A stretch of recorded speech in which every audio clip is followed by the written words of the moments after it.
here at Arch Apartment.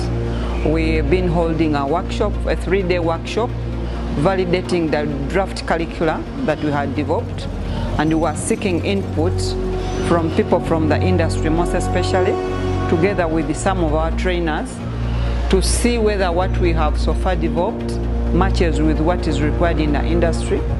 We have received input from the industry, we have received input from the trainers, and that adds a very big plus to our curricula that we have developed, and we believe that after this workshop, our drafts are going to improve very, very much more, because we have been able to capture a lot of things that we had not seen before.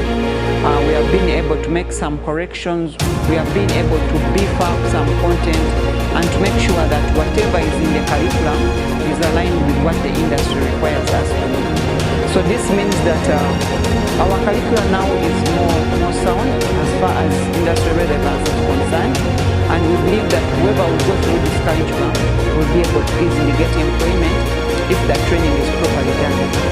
So it means that the trainers also, on the other hand, they need to work very hard to make sure that they upgrade their skills to be able to be aligned with the requirements of the curriculum that have been set in this workshop. To the learners, they also need to improve on the way they learn. They need to do a lot of research, they need to do a lot of independent learning for them to catch up with what is really required. Learning cannot only take place in class, but also this curriculum also means that we shall do a lot of blended learning, where people learn both from industry and also from school. So what does it mean? That when a student joins an activate program, the time that is for break or for holidays, they are not supposed to go home and sleep.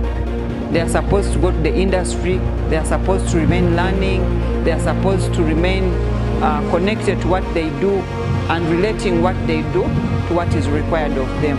So basically that's where we want to take our TVET system and make sure that whoever goes through this curriculum does not fail to get employment. We want to improve our TVET system to make sure that we improve the level of unemployment in this country, and we also call upon all Ugandans now to come and join TVET for them to acquire skills that will make them more relevant and be employed as far as world is concerned. I want to thank very much the industry at large.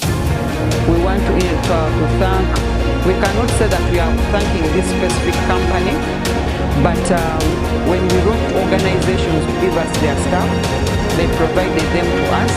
We want to thank them very much. And also the practitioners that we invited, they turned up and they attended this workshop fully without missing. We want to say thank you. We want to thank the Ministry of Education and Sports. We want to thank government for providing and facilitating these workshops. We want, because this is fully government funded, we want to thank them very much. We want to thank our Executive Secretary for the support he has given us in this work. He has always made sure that he provides a conducive environment that will enable us to deliver this mandate.